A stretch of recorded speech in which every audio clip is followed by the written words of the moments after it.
Hi, welcome to the fourth lesson in the first week of the Watcher course. We're almost done. This is the second most important lesson in this week. And here we're going to start looking at ways in which we can avoid and protect our children and ourselves from those risks we saw in the last lesson. So let's get into it. So this lesson is about introducing technology safely. What's in the agenda? The power of co-viewing, how to select high-quality content, how to set realistic early time limits, how to create a balanced digital diet, and how to establish consistent routines. So, the power of co-viewing, right? We already saw it on the earlier lessons. Co-viewing provides shared learning, right? It turns a mostly passive interaction, which is watching the screen, into active engagement. It helps build trust, and it allows you to real-time monitor what's going on. So let's see, how can we select high-quality content? What is high-quality content, right? First, every country has a rating system, right? This is just an example of a video gaming rating system in the USA. And as you can see, it goes from general audiences to rated R, right? 18 years old or older. And it can have anything from bad language to drug usage to scary stuff, very graphic violence, gambling. And what we should look for primarily is, first, when you're talking about children and content for children, look for educational value, okay? That's the first item. Second, always check the ratings, okay? Third, prioritize interactivity over passive interaction, right? And fourth, avoid excessive ads and in-app purchases in this content. Now, there is another warning that I have to make here regarding these types of ratings, okay? They cannot be trusted, and I'll tell you why. And there are examples of it, right?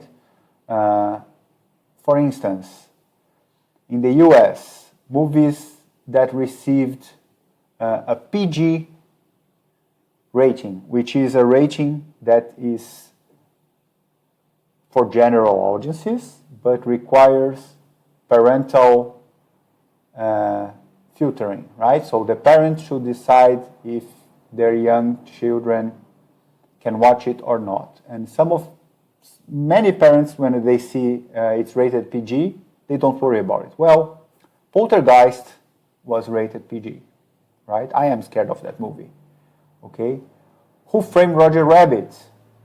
Very sensual, a lot of, okay, very small children will not get it, but children ages 10 to 12 will understand what's going on the screen, right? Goonies has violence, has references to drug use, okay? These are all PG content according to the ratings, right? And if you go to G, which is general audiences, not even parental filtering advised, look at Disney movies. Many of them kill the parents in the first 10 minutes of the movie, right? One of them that's very traumatic, Bambi's mother is killed dramatically on screen. I mean, I cried when I saw that, okay? And many movies and cartoons from the early 90s and before have the G rating on them, and they have extremely scary and violent content, okay? So what I'm trying to tell you here is know what you're exposing your child to. Watch it first. Make sure the content is appropriate. And another thing that's important to remember is that different children are sensible to different types of content, even though they are in the same age. So you can have a 10-year-old that is extremely traumatized by violent and scary content. And you can have another 10-year-old who just doesn't care and couldn't bother about seeing gore, blood spilling all over the place, and poltergeists and ghosts and scary stuff. So different children are sensitive to different types of content, and nobody should know it and know what that type of content is better than us, the parents. Okay?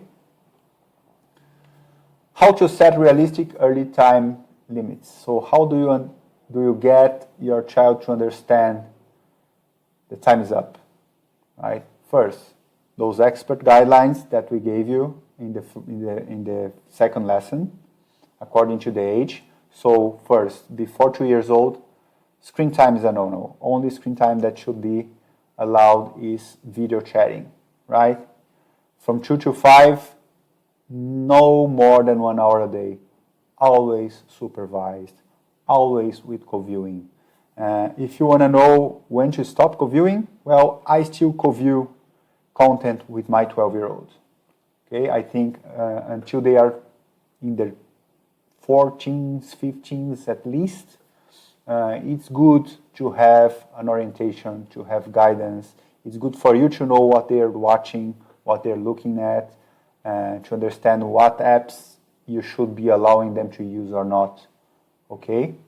But communication and having an agreement about these time limits is crucial.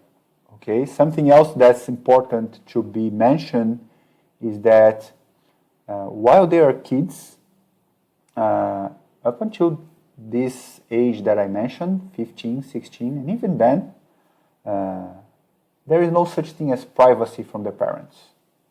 The device is not theirs. You should have access to it whenever you want, and they should always allow it. And this is conditional to them having the device in the first place. Why? Because they don't know better. You do. So it's your control. It's your responsibility. Okay? Something else that's very important, be consistent. Okay? Do not let them stretch the use beyond what was agreed upon. Okay? Because if you let them stretch it some days or on others, they will always push towards stretching it again. Okay? It's natural for children to test limits, and once they see that those limits are changeable, are elastic, you are in for some trouble to establish them again. Transition activities. This works very well with younger children. So when they are going to start using a screen and there is a time limit and you know they will have to do something later, let's say have dinner or take a shower or go do homework, whatever it is, you already start mentioning it before, so they know that after using the screen, they are going to do this next activity. Okay? This works great. So you tell them, hey, we're going to watch a cartoon now on the iPad, but after the cartoon, we're going to take a shower, and after shower, we're going to have dinner. So they know what comes next. They're already expecting it, and they will not create so much attrition and friction to stop using the screen. And communication. Communication is key. Always communicate before what's going to happen, so that when it's happening and you are communicating what comes next, and so on and so forth, so that they know and they expect it and they don't try to avoid it. Creating a balanced digital diet. So, as we've seen, offline comes first, always, right? Outdoors activity, activities with the family, real world play, real world games, board games, hide and seek, go to the playground, go ride a bicycle. Always priorities over screens. right? And encourage different interests, right? Hobbies, music, arts, all those things should be encouraged as activities that should be prioritized over using screens. And this is the hardest one. Lead by example. Okay? As I said, it's simple, but it's not easy.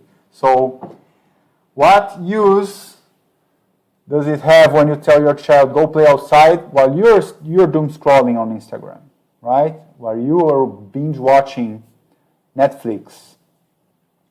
Children follow examples. There is no better way to lead than by example. Okay? So if you want them to do something, you have to show them that you do something, right? Instead of telling them, go for a hike with your friends, let's go for a hike. That's much more powerful, okay?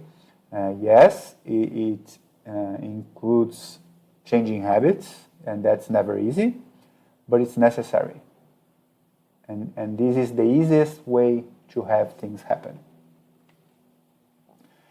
Also establishing tech-free zones and times, right? For instance, meal time with the family, no devices, okay? It's a rule, it's a house rule, and everyone will follow it.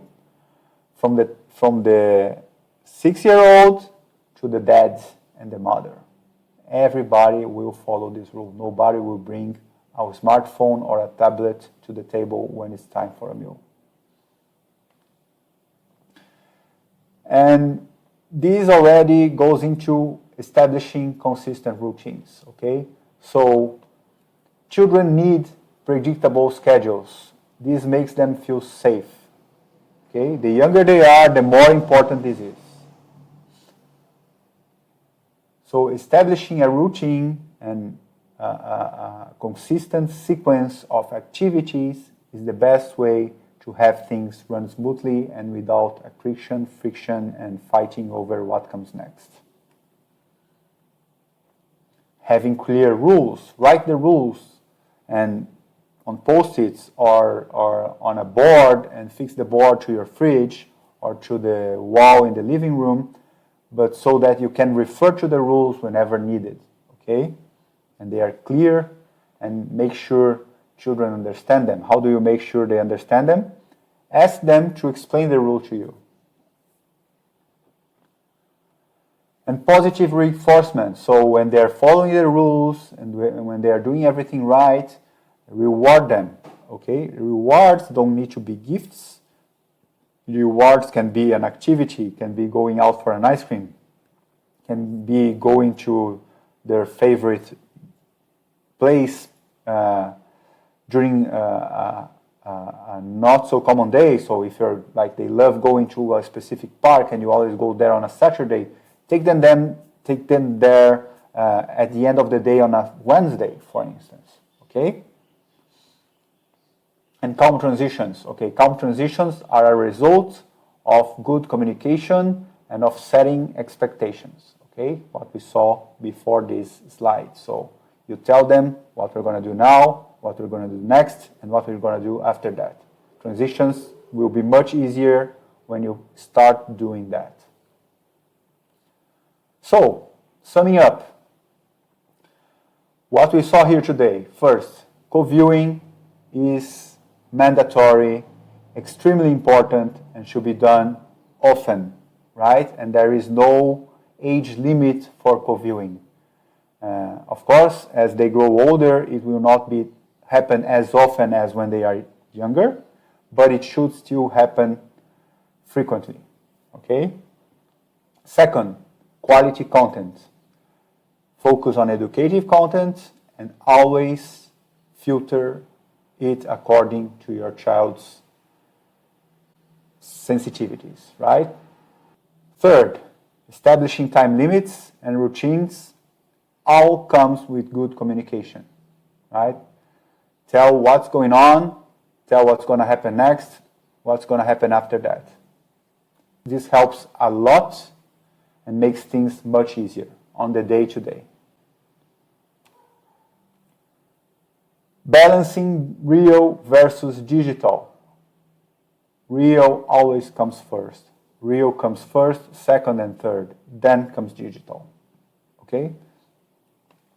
And last but not least, routines and clear rules. Again, communicate, communicate, communicate. Establish the routine.